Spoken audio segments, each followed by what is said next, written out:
Selamat pagi, salam jangkar untuk kita semua. Pelaut hebat, pelaut kuat. Edisi kali ini adalah edisi karantina dari pemerintah di hari kedua. Jadi saat ini kita akan membahas mengenai devisa.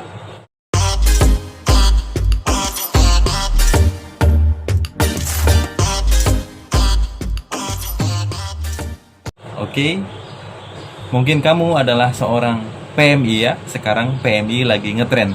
PMI itu adalah pekerja migran Indonesia. Atau sebelum PMI terkenal, kita sudah kenal yang namanya TKI atau Tenaga Kerja Indonesia.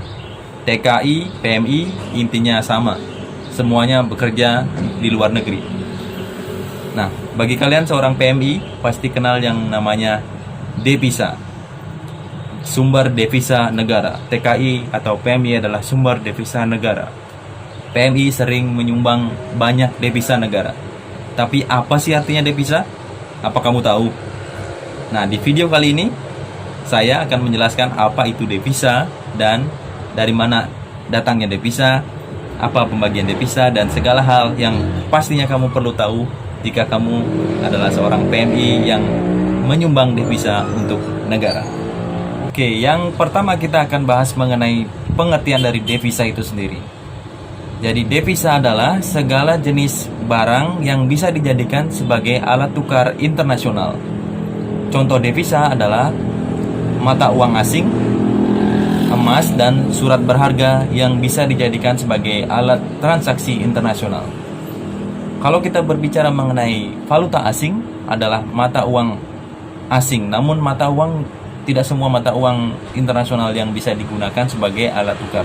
Hanya yang telah disetujui oleh Bank Dunia. Contohnya seperti alat tukar atau valuta asing internasional itu adalah US dollar, Canadian dollar, Japanese yen, euro, Swiss franc, dan pound sterling.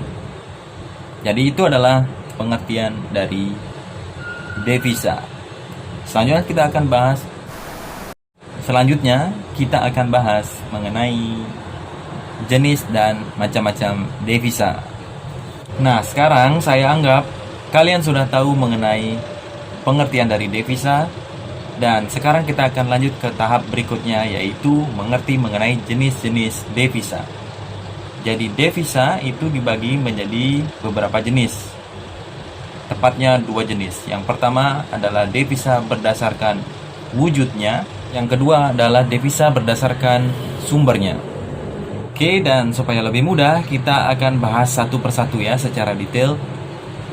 Jadi sumber devisa berdasarkan wujudnya itu bisa dibagi lagi menjadi dua. Yang pertama adalah devisa kartal dan devisa giral. Jadi devisa kartal adalah devisa atau sumber devisa yang bentuknya berupa logam mulia atau bisa juga emas. Sedangkan devisa giral adalah sumber devisa negara yang bentuknya berupa surat berharga seperti cek perjalanan, wesel, atau macam-macam surat berharga lainnya yang bisa dijadikan sebagai alat transaksi internasional. Selanjutnya adalah jenis devisa berdasarkan sumbernya.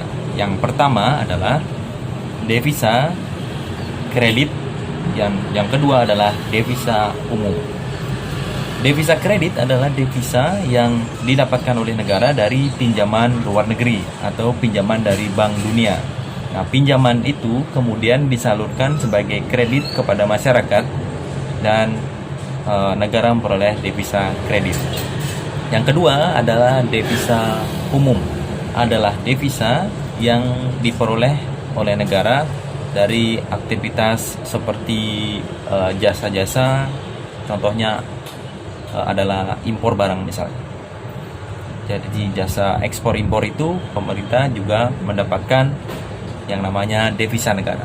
Jadi selain TKI atau PMI seperti saya dan teman-teman pelaut lainnya atau yang bekerja di darat juga, masih banyak sumber devisa negara yang bisa diperoleh. Contohnya adalah dari kegiatan ekspor barang. Jadi ketika masyarakat atau pebisnis atau pengusaha mengekspor barangnya keluar, semakin banyak barang yang diekspor, maka akan semakin banyak transaksi berupa valuta asing yang dikirimkan masuk ke dalam negeri, dan negara pun mendapatkan devisa. Yang kedua adalah dari aktivitas perdagangan jasa, misalnya aktivitas di airport, aktivitas di pelabuhan. Nah, itu biasanya jasa-jasa seperti itu negara juga mendapatkan devisa atau pendapatan. Nah, selanjutnya juga dari aktivitas pariwisata. Pariwisata juga menyumbang banyak devisa untuk negara, karena orang-orang atau turis yang datang dari mancanegara ke Bali contohnya, dan ke banyak daerah-daerah wisata di Indonesia, tentu memberi atau membawa banyak uang dari negara asal mereka yang berupa valuta-valuta asing yang kita sudah jelaskan tadi ya. Nah, semakin banyak valuta asing yang datang ke Indonesia, jadi semakin banyak devisa negara. Selanjutnya bisa juga dari berupa hibah atau pemberian dari luar negeri, dari negara-negara sahabat, itu juga bisa menjadi sebuah devisa untuk negara. Bisa juga seperti selanjutnya, apalagi ya? Misalnya suatu negara itu ada pengusaha yang melakukan investasi di negara lain, kemudian hasil investasinya itu membuahkan hasil dan kemudian ditarik dan dibawa keluar ke dalam negeri. Jadi itu juga merupakan sebuah devisa bagi negara. Nah, sampai di sini saya harap kamu semakin jelas mengenai devisa. Apa sih sebenarnya keuntungan devisa untuk negara? Jadi fungsi devisa untuk negara adalah yang pertama sebagai alat transaksi internasional atau alat tukar internasional. Nah, yang kedua tentunya untuk pembayaran hutang-hutang luar negeri. Nah, yang ketiga juga sebagai alat stabilisasi internasional. Jadi stabilisasi mata uang kita di Indonesia. Mata uang rupiah bisa distabilkan dengan devisa-devisa negara itu. Kemudian devisa juga sebagai alat untuk pembangunan negara. Jadi semakin banyak devisa yang masuk, jadi pendapatan negara semakin banyak, bisa digunakan untuk pembangunan di berbagai sektor di Indonesia ini. Oke, sekarang pastinya kamu sering dengar istilah atau ucapan dari para birokrat kita atau diplomat kita yang sering mengatakan hargailah TKI atau hargailah PMI, mereka menyumbang devisa untuk negara kita. Tapi tahukah kamu berapa jumlah total devisa yang kami atau kita sumbangkan untuk negara Indonesia ini? Oke, untuk yang satu ini saya harus lihat catatannya ya. Oke, berdasarkan dari data Bank Indonesia di tahun 2018, jadi para TKI itu menyumbang devisa untuk negara sebesar, dengerin ya, 10,97 miliar US dollar.